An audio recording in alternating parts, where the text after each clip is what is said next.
नमस्कार. 9:30च्या बातमीपत्रात मी विजय कदम आपलं स्वागत करतो. सुरुवातीला एक नजर ठळक बातम्यांवर.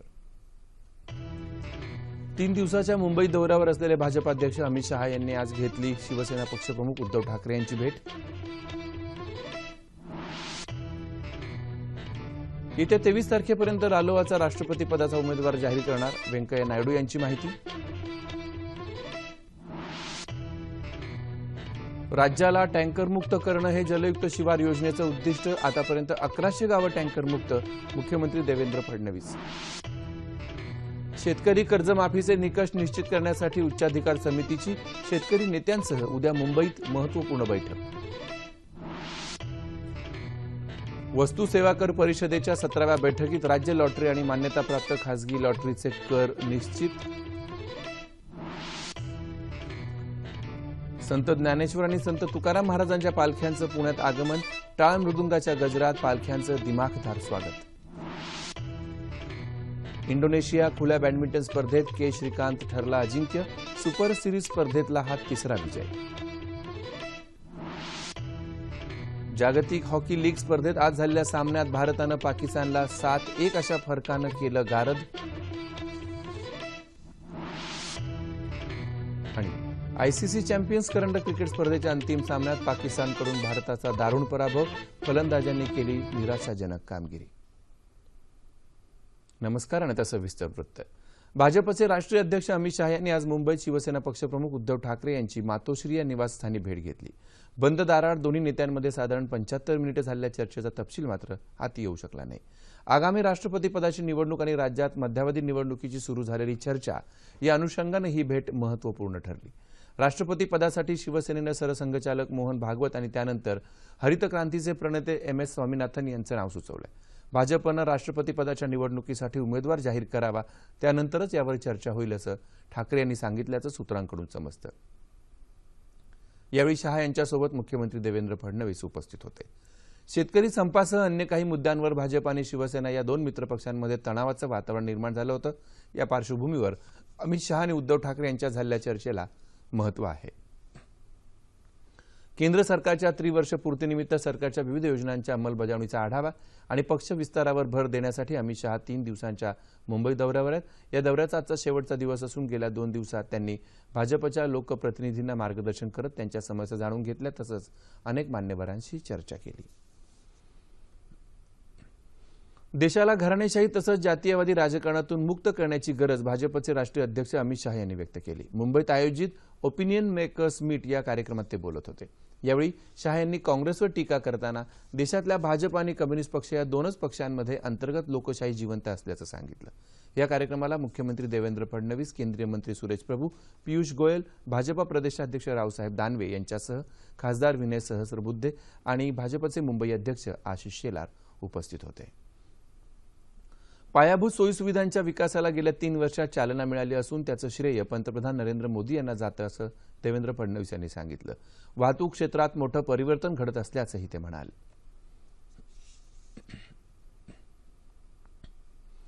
सत्ताधारी भारतीय जनता पार्टी येत्या 23 तारखेपर्यंत राष्ट्रपती पदाचा उमेदवार जाहीर करेल असं आज पक्षाचे वरिष्ठ नेते केंद्रीय माहिती आणि प्रसारण मंत्री व्यंकय्या नायडू यांनी सांगितलं. राष्ट्रपती पदाच्या निवडणुकीसंदर्भात आज त्यांनी लोकजनशक्ती पार्टीचे अध्यक्ष रामविलास पासवान यांची भेट घेतली. त्यानंतर ते बातमीदारांशी बोलत होते. विविध राजकीय पक्षांशी या संदर्भात चर्चा करण्याकरता भाजपनं स्थापन केलेल्या त्रिसदस्य समितीचे नायडू सदस्य आहेत. पंतप्रधान जो निर्णय घेतील त्याला लोक जनशक्ती पार्टी पाठिंबा देईल असं आश्वासन पासवान यांनी नायडू यांना दिलं. राष्ट्रपती पदासाठी उमेदवारी अर्ज भरायची अंतिम मुदत येत्या 28 तारखेपर्यंत आहे. केंद्रीय वित्तमंत्री अरुण जेटली यांच्या अध्यक्षतेखाली आज नवी दिल्लीत वस्तू आणि सेवा कर परिषदेची 17वी बैठक झाली. राज्यांच्या अखत्यारीतल्या लॉटरीवर 12% जीएसटी तर सरकार मान्य खासगी लॉटरीवर 18% जीएसटी लावण्याचा निर्णय आजच्या बैठकीत झाला, अशी माहिती जेटली यांनी बैठकीनंतर बातमीदारांशी बोलताना दिली. ई-वे विधेयक नियमही आज निश्चित झाले. 2000 ते 7,500 रुपयादरम्यानचं भाडं असलेल्या हॉटेल रूम्सवर 18% तर 7,500 रुपयाहून अधिक भाडं असलेल्या रूम्सवर 28% कर लावला जाणार आहे. येत्या 23 जूनच्या मध्यरात्री दिल्लीत होणाऱ्या एका समारंभाद्वारे देशभरात जीएसटी लागू होईल.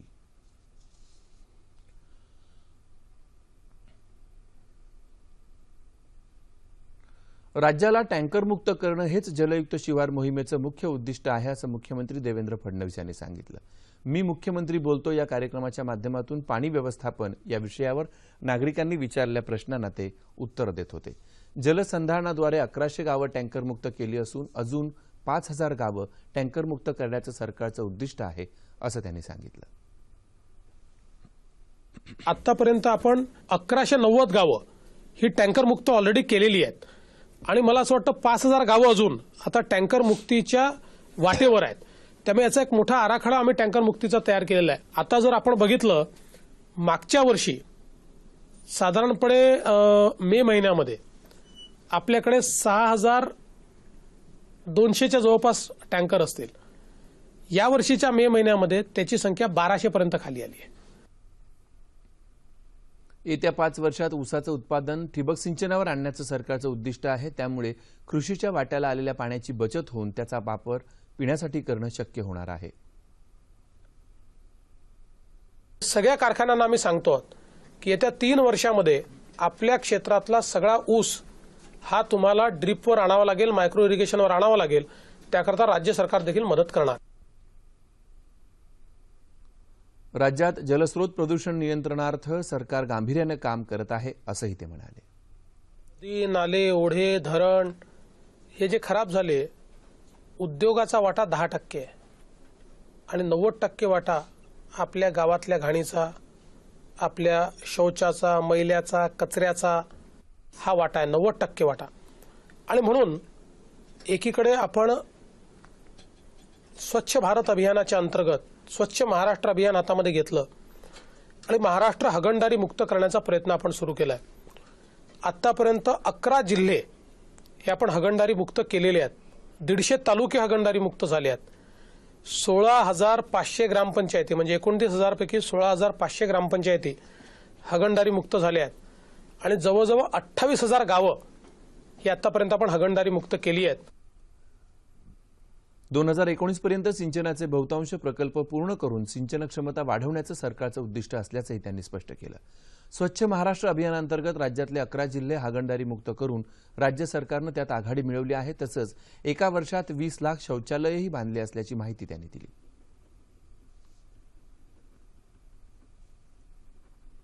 शेतकरी कर्जमाफी संदर्भातल्या निकषांना अंतिम स्वरूप देण्यासाठी राज्य शासनातर्फे स्थापन करण्यात आलेल्या समितीची उद्या बैठक होणार आहे।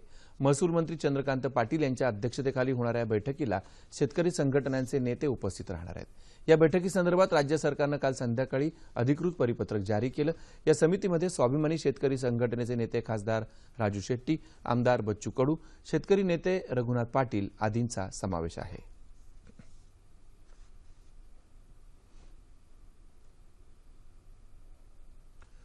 राज्य सरकार फक्त घोषणाबाजी करण्यात धन्यता मानतं असा आरोप करत माजी उपमुख्यमंत्री आणि राष्ट्रवादी काँग्रेसचे नेते अजित पवार यांनी आज राज्य सरकारच्या धोरणांवर टीका केली। ते आज उस्मानाबादमध्ये पक्षांच्या कार्यकर्ता मेळाव्यात बोलत होते। शेतकऱ्यांच्या कर्जमाफीबाबत सरकार विविध कारणं पुढे करत आहे, त्याबद्दल पवार यांनी तीव्र नापसंती व्यक्त केली। शेतकऱ्यांनी संपाचं हत्यार उपसताच कर्जमाफीची घोषणा झाली, परंतु कर्जमाफीची 10,000ची मदत देताना अनेक निकष लावल्यानं गरजू शेतकऱ्यांना कर्ज मिळणार नाही अशी खंत त्यांनी व्यक्त केली।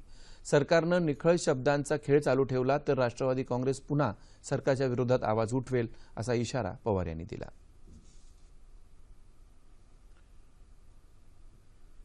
कोकण आणि पश्चिम महाराष्ट्राला जोडणारा करूळ घाट धोकादायक झालाय। पावसाळ्याच्या सुरुवातीलाच एकीकडे दरडी कोसळतायत तर अनेक ठिकाणी रस्ता खचतोय। या घाटातून प्रवास करणाऱ्यांना जीव मुठीत धरून मार्ग काढावा लागतोय।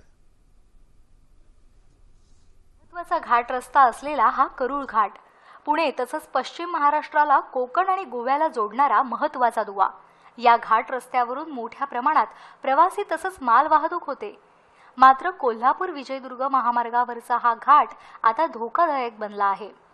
करूळ घाट आणि जो पश्चिम महाराष्ट्र म्हणजे कोल्हापूर, सांगली, सातारा, पुणे, मुंबई इकडे जाणाऱ्या पब्लिकसाठी हा कायमचा धोकादायकच घाट झालेला आहे। आता पावसाळ्यात तर त्याची परिस्थिती अत्यंत बिकट झालेली असते। सरकारकडनं मागणी म्हणजे एक आहे, हा घाट संपूर्णपणे 24 तास वाहतूक कायम त्याच्यावर 24 तास वाहतूक असते, तो व्यवस्थित करावा आणि संपूर्ण याची सुधारणा करावी आणि घाटाला कुठलाही धोका होऊ नये हे बघावं। 5 ठिकाणी हा घाटमार्ग खचला असून संरक्षक कठडेही तुटले आहेत। यासाठी तात्पुरती व्यवस्था करण्यात आली आहे, मात्र ती पुरेशी नाही असं या मार्गावरून प्रवास करणारे नागरिक सांगत आहेत. अत्यंत धोकादायक स्थितीच्या या वळणावर कोणत्याही प्रकारचे संरक्षण भिंती नाही आहेत आणि रात्री अपरात्री चालक लोकांना अंदाज न आल्यामुळे या ठिकाणी काही ट्रक या घाटातून 200-500 फुटावर खाली कोसळलेले ट्रक आपल्याला पाहायला मिळतात. पावसाळ्यात दरडी कोसळण्याचा वाढता धोका लक्षात घेऊन करूळ घाटामध्ये पोलीस तसंच आपत्कालीन पथकं 24 तास सज्ज ठेवण्याची मागणी लोक करत आहेत. टाळ मृदुंगाचा गजर, माऊलीच्या नामांचा जयघोष, आकाशी फडकणाऱ्या पताका आणि रस्त्याच्या दुतर्फा उभे असलेले भाविक अशा मंगलमय वातावरणात श्री संत ज्ञानेश्वर महाराजांच्या पालखीचं आळंदीहून तर संत तुकाराम महाराजांच्या पालखीचं देहू इथून पुण्यात आगमन झालं. पुण्याच्या महापौर मुक्ता टिळक, उपमहापौर सिद्धार्थ धेंडे यांनी माऊलीच्या पालखीचं स्वागत केलं. पुढले 2 दिवस दोन्ही पालख्यांचा मुक्काम पुण्यात असेल. त्यानंतर पालख्या सासवडच्या दिशेनं मार्गस्थ होतील. संत तुकाराम महाराजांच्या पालखीचा मुक्काम नानापेठेतल्या निवडुंगा विठोबा मंदिर इथं तर ज्ञानेश्वर महाराजांच्या पालखीचा मुक्काम भवानी पेठेतल्या विठ्ठल मंदिरात असेल. निर्मल वारी करण्याच्या राज्य शासनाच्या संकल्पानुसार वारी दरम्यान वारकऱ्यांसाठी फिरत्या शौचालयांची सोय करण्यात आली. याशिवाय सुरक्षिततेच्या दृष्टीनं पोलिसांचा चोख बंदोबस्त ठेवण्यात आला असून सेन्सर या आधुनिक तंत्रज्ञानाचा वापर गर्दी नियंत्रणात ठेवण्याकरता केला जातो आहे. भारताच्या के श्रीकांतनं जकार्ता इथं खेळल्या गेलेल्या इंडोनेशिया सुपर सिरीज बॅडमिंटन स्पर्धेचं अजिंक्यपद पटकावलं. अंतिम सामन्यात श्रीकांतनं जपानच्या कात्सुमासा सकाईचा 21-11, 21-19 असा सरळ सेटमध्ये पराभव केला. सुपर सिरीजमधलं श्रीकांतचं हे तिसरं अजिंक्यपद. या विजयाबद्दल पंतप्रधान मोदी यांनी श्रीकांतचं अभिनंदन केलं. बातमी हॉकीची. लंडन इथं चालू असलेल्या जागतिक हॉकी लीग स्पर्धेच्या ब गटातल्या उपांत्य सामन्यात भारतानं आज पाकिस्तानचा 7-1 असा धुव्वा उडवला. हा या स्पर्धेतला भारताचा सलग तिसरा विजय. या विजयामुळे ब गटात भारतानं अव्वल स्थान राखलंय. हरमनप्रीत, आकाशदीप आणि तलविंदर यांनी प्रत्येकी 2 तर प्रदीप मोर यानं 1 गोल करत भारताचा विजय खेचून आणला. आंतरराष्ट्रीय हॉकी सामन्यातला हा भारताचा पाकिस्तानवरचा 56वा विजय. आणि आता बातमी क्रिकेटची. आयसीसी चॅम्पियन्स करंडक क्रिकेट स्पर्धेच्या आजच्या सामन्यात भारताचा 180 धावांनी दारुण पराभव करत पाकिस्ताननं करंडकावर आपलं नाव कोरलं. भारतीय उपखंडातल्या क्रिकेट रसिकांचं लक्ष लागून राहिलेल्या या सामन्यात पाकिस्ताननं समोर ठेवलेल्या 339 धावांचं आव्हान पेलताना जेमतेम 158 धावा करत भारतीय खेळाडूंनी सुमार कामगिरीचं प्रदर्शन केलं. 76 धावा करणाऱ्या हार्दिक पंड्याचा अपवाद वगळता इतर भारतीय खेळाडूंनी नांगी टाकली. सलामीचा फलंदाज रोहित शर्मा पहिल्या षटकात 0वर बाद झाला. गोलंदाज मोहम्मद आमिरच्या तिखट माऱ्यापुढे भारतीय फलंदाज टिकू शकले नाहीत. विराट कोहली 5, शिखर धवन 29 तर केदार जाधव 9 धावा करत बाद झाले. त्यानंतर हार्दिक पंड्या धावफलक हलता ठेवत क्रीडारसिकांच्या आशा पल्लवित करत होता, पण तो 43 चेंडूंमध्ये 76 धावा करून धावचीत झाला. वास्तविक नाणेफेकीचा कौल भारताच्या बाजूने लागला होता. भारतानं प्रथम क्षेत्ररक्षणाचा निर्णय घेतला. अझर अली आणि फखर इमान या सलामीच्या जोडीनं पाकिस्तानला दमदार सुरुवात करून दिली. अझर अलीनं 59 धावा केल्या. फखरनं 114 धावांची धडाकेबाज खेळी करत पाकिस्तानला सुस्थितीत नेलं. शोएब मलिक मात्र खेळपट्टीवर टिकाव धरू शकला नाही. तो 12 धावाच करू शकला. मोहम्मद हाफिजच्या अर्धशतकी खेळीनं पाकिस्तानच्या डावाला आकार दिला. हवामान वृत्त. येत्या 24 तासात दक्षिण कोकणात तुरळक ठिकाणी मुसळधार पाऊस पडण्याची शक्यता असून विदर्भ आणि मराठवाड्यात काही ठिकाणी सोसाट्याचा वारा आणि मेघगर्जनेसह पाऊस पडेल असा अंदाज वेधशाळेनं वर्तवला आहे. तापमान अंश सेल्सिअसमध्ये. मुंबई कमाल 34, किमान 27 अंश सेल्सिअस. नागपूर 40 आणि 27. पुणे 33 आणि 23.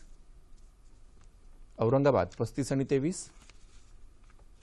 नाशिक 32 आणि 24. कोल्हापूर 31 आणि 23. रत्नागिरी 30 आणि 25. सोलापूर 33 आणि 21. आणि अमरावती कमाल 37, किमान 25 अंश सेल्सिअस. शेवटी पुन्हा एकदा ठळक बातम्या. 3 दिवसाच्या मुंबई दौऱ्यावर असलेले भाजपाध्यक्ष अमित शहा यांनी आज घेतली शिवसेना पक्षप्रमुख उद्धव ठाकरे यांची भेट. येत्या 23 तारखेपर्यंत रालोआचा राष्ट्रपती पदाचा उमेदवार जाहीर करणार, व्यंकय्या नायडू यांची माहिती. राज्याला टँकर मुक्त करणं हे जलयुक्त शिवार योजनेचं उद्दिष्ट. आतापर्यंत 1100 गावं टँकर मुक्त, मुख्यमंत्री देवेंद्र फडणवीस. शेतकरी कर्जमाफीचे निकष निश्चित करण्यासाठी उच्चाधिकार समितीची शेतकरी नेत्यांसह उद्या मुंबईत महत्त्वपूर्ण बैठक. वस्तू सेवा कर परिषदेच्या 17व्या बैठकीत राज्य लॉटरी आणि मान्यताप्राप्त खासगी लॉटरीचे कर निश्चित. संत ज्ञानेश्वर आणि संत तुकाराम महाराजांच्या पालख्यांचं पुण्यात आगमन. टाळ मृदुंगाच्या गजरात पालख्यांचं दिमागदार स्वागत. इंडोनेशिया खुल्या बॅडमिंटन स्पर्धेत के श्रीकांत ठरला अजिंक्य. सुपर सिरीज स्पर्धेतला तिसरा विजय. जागतिक हॉकी लीग स्पर्धेत आज झालेल्या सामन्यात भारतानं पाकिस्तानला 7-1 अशा फरकानं केलं गारद. आणि आयसीसी चॅम्पियन्स करंडक क्रिकेट स्पर्धेच्या अंतिम सामन्यात पाकिस्तानकडून भारताचा दारुण पराभव. फलंदाजांनी केली निराशाजनक कामगिरी. याबरोबरच हे बातमीपत्र संपलं. पुन्हा भेटूया उद्या सकाळी 8:30 वाजता सह्याद्री वाहिनीवर. नमस्कार.